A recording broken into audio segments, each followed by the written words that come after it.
আসসালামু আলাইকুম everyone, welcome to my channel. আজ আমি আপনাদেরকে তৈরি করে দেখাবো ঘরে থাকা মাত্র কয়েকটি উপকরণ দিয়ে অসম্ভব মজার বিকালের নাস্তার রেসিপি। আটা আমাদের সবার ঘরেই থাকে, তো আজকে আমি আটা আর একটি ডিম দিয়ে তৈরি করে দেখাবো নাস্তা। এই নাস্তাটি তৈরি করতে কোনো ধরনের ঝামেলাই করতে হয় না, আর এই নাস্তাটি খেতেও ভীষণ মজার হয়ে থাকে। কথা না বাড়িয়ে চলুন নাস্তাটি শুরু করা যাক। প্রথমে একটা মিক্সিং বলে আমি 1.5 কাপের মতো আটা নিয়ে নিচ্ছি, আর এই আটাটা সবার ঘরেই কিন্তু থাকে।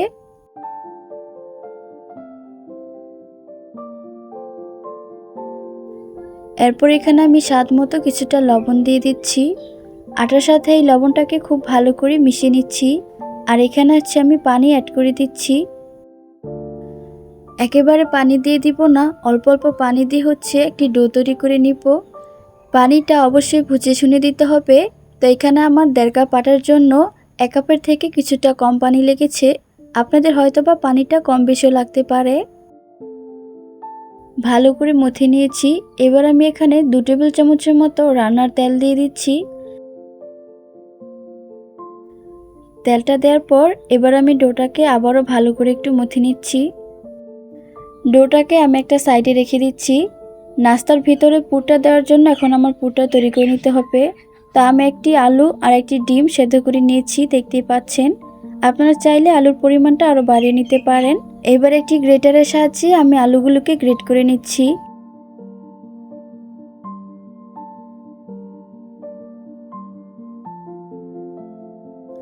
আলুটাকে আমার গ্রেট করে নেওয়া হয়ে গিয়েছে।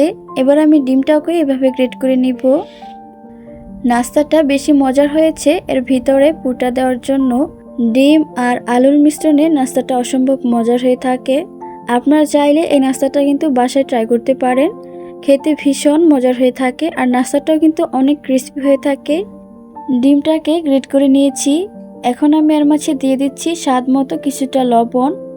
এরপর এখানে দিয়ে দিচ্ছি একটি পেঁয়াজ আমি কুচি করে কেটে নিয়েছি, আর দিয়ে দিচ্ছি 3-4টির মতো কাঁচামরিচের কুচি। আপনারা চাইলে এখানে আরও কিছু মশলা অ্যাড করতে পারেন। এবার আমি ভালো করে মিশিয়ে নিচ্ছি। আলতো করে মিশাতে হবে, খুব ডলে ডলে মিশাতে যাবেন না।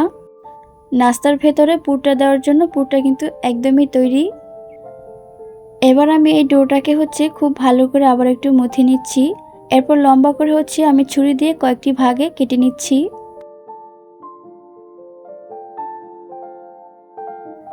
এখান থেকে একটা ডো নিয়ে আমরা যে নর্মাল রুটি বানাই ওইরকম করে রুটিটাকে বেলে নিতে হবে।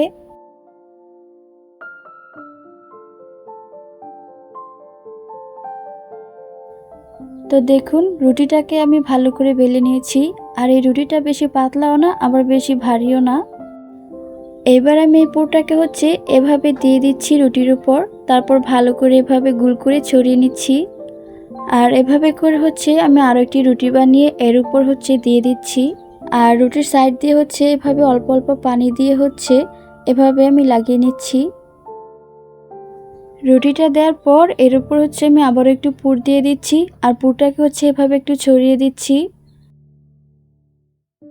এই নাস্তাটি 3 লেয়ারে তৈরি করে নিতে হবে। তা আমি এই পুরটা দেওয়ার পর আরেকটা রুটি এর উপর দিয়ে দিচ্ছি। পুরের উপর এই রুটিটা দেওয়ার পর বাকি রুটিগুলোর সাথে ভালো করে লাগিয়ে নিতে হবে। 3 লেয়ারের এই রুটিটাকে এবার 4 কোনা করে একটি ছুরির সাহায্যে আমি কেটে নিচ্ছি। এই নাস্তাগুলো কিন্তু তৈরি করার সময় এভাবে 4 কোনা করে কেটে নিতে হবে। এবার এই নাস্তাটিকে আমি মাঝ বরাবর ছুরি দিয়ে আরেকটি ভাগে কেটে নিচ্ছি। এভাবে কেটে নেওয়ার পর আমি আরেক সাইড দিয়ে এভাবে কেটে নিচ্ছি। আপনারা হয়তো দেখেই বুঝতে পারছেন আমি কিভাবে এই নাস্তাগুলো কেটে নিচ্ছি। এই নাস্তাগুলো দেখতে অনেকটা সমোচার মতো। এই নাস্তাগুলো তৈরি করে নেওয়া অনেক সহজ, আর এই নাস্তাগুলো তৈরি করতে কিন্তু খুব বেশি একটা উপকরণ লাগে না। আর এই নাস্তাটি যখন আপনারা এভাবে কাটবেন চেষ্টা করবেন এর নিচে একটু তেল ব্রাশ করে নেওয়ার জন্য, এতে করে কিন্তু নিচে দিয়ে লেগে থাকবে না। তো দেখুন এভাবে করে আমি নাস্তাগুলোকে কেটে নিয়েছি। আর এদিকে আমি আরেকটি মিক্সিং বলে আমি 1 কাপের মতো আটা নিয়ে নিচ্ছি। এবার আমি এর মাঝে কিছু পরিমাণ মরিচের গুঁড়ো দিয়ে দিচ্ছি, আর দিয়ে দিচ্ছি স্বাদ মতো কিছুটা লবণ। এবার আমি এই উপকরণগুলো ভালো করে মিশিয়ে নিচ্ছি। আর এখানে আমি পানি দিয়ে ভালো করে একটা ব্যাটার তৈরি করে নিব।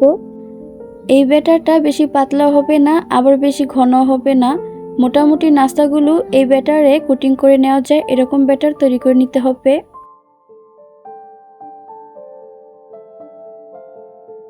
ব্যাটারটা তৈরি করে নেওয়া হয়ে গিয়েছে। এখন আমি চুলে একটি প্যান বসিয়েছি আর এর মাঝে রান্নার তেল দিয়ে দিচ্ছি। তেলটা যখন গরম হয়ে আসে আমি নাস্তাগুলোকে এই ব্যাটারের মাঝে কোটিং করে তেলে ছেড়ে দিচ্ছি। নাস্তাগুলো যখন তেলে দিয়ে দিবেন, চুলার আঁচটাকে একটু মিডিয়ামে রেখে দিবেন। আর নাস্তাগুলোকে যখন তেলে দেওয়া হয়ে যায়, এরপর চুলার আঁচটাকে বাড়িয়ে দিবেন। নাস্তাগুলোকে এক এক করে কোটিং করে নিয়ে আমি তেলে ছেড়ে দিয়েছি। এবার চুলার আঁচটাকে একটু বাড়িয়ে এই নাস্তাগুলোকে আমি ভেজে নিব। তো এইভাবে কিছুক্ষণ ভেজে নেওয়ার পর আমি নাস্তাগুলোকে উল্টিয়ে দিচ্ছি। নাস্তাগুলোকে আমি উল্টিয়ে পাল্টিয়ে দুটো সাইডে খুব ভালো করে ভেজে নিচ্ছি।